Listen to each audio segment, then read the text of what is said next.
Estime de soi. Alors c'est quelque chose d'absolument important et qui, je pense, nous tient à cœur à tous les deux.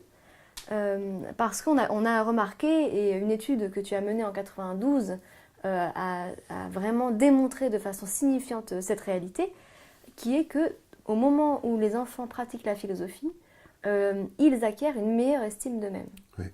Alors, on a l'impression que c'est lié au fait qu'ils découvrent leurs pensées, la puissance de leurs pensées. Euh, Est-ce que tu peux nous expliquer plus longuement comment l'acte de philosopher favorise le développement d'une estime intellectuelle de soi chez l'enfant? Chez l'enfant. Ben, quand on s'engage dans l'acte de philosophie, on s'engage dans un acte qui consiste à former de mieux en mieux sa pensée.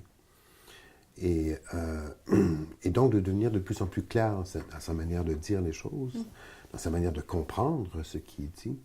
Et il y a là une raison profonde pour devenir fier de soi-même. À partir du moment où tu sens que tu es capable de dire clairement ce qu'il y a à dire, de le dire avec ampleur, de voir que l'expérience que tu as est riche,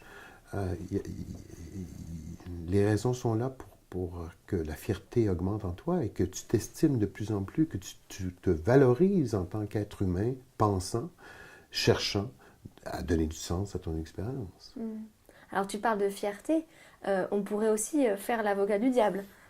Est-ce qu'en fait il s'agit pour les enfants de gonfler leur ego, finalement de devenir narcissique et de se glorifier comme penseur, ou est-ce que c'est distinct cette idée d'estime de soi?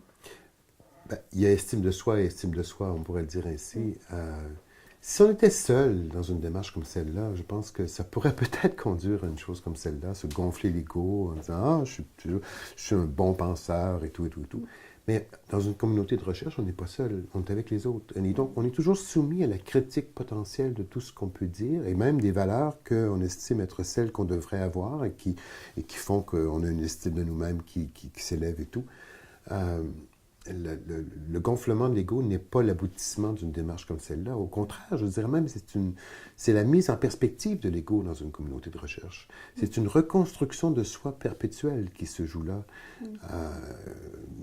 de bout en bout, parce que on est soumis constamment à la critique de tout ce que les autres peuvent dire. D'accord, donc il y a un mouvement de valorisation, d'estime de soi, Oui. parce que chaque parole, on va lui donner de la valeur, et en même temps, chaque parole est remise en question, donc ça crée aussi un mouvement de modestie. Voilà. Et dans ce cas-là, on n'aboutit pas à une sorte de narcissisation de l'enfant. Non, parce que enfin, l'un des éléments principaux d'une démarche comme celle qui est en jeu chez Lippmann, c'est l'autocorrection. Le souci de toujours te remettre en question par rapport à ce qui a pu être dit. Et donc, l'une des choses qui se remet en question, c'est justement ce gonflement de l'ego potentiel, compte tenu de la fierté qui vient avec le fait que tu penses de mieux en mieux grâce aux outils qui sont développés en communauté de recherche. J'ai l'impression qu'il y a un autre élément aussi qui est singulier dans l'estime de soi, c'est que dans le gonflement de l'ego, dans ce processus narcissique, à la fin, le soi, il est mis au-dessus Ouais. des autres personnes présentes. Ouais. C'est une façon de se rendre supérieur. Ouais. Alors que là, j'ai l'impression que dans l'estime de soi, on peut s'estimer soi-même sans forcément se considérer supérieur. Ah non. Au contraire, c'est une vision égalitaire quelque part. Ouais, en fait, c'est une vision égalitaire. L'idée de fond, c'est de néanmoins en arriver à être capable de penser par et pour toi-même. Et donc, égalitaire, oui, mais de façon telle que ce soit ta personne qui s'exprime. Et non pas la communauté, mais c'est ta personne grâce à la communauté qui se développe.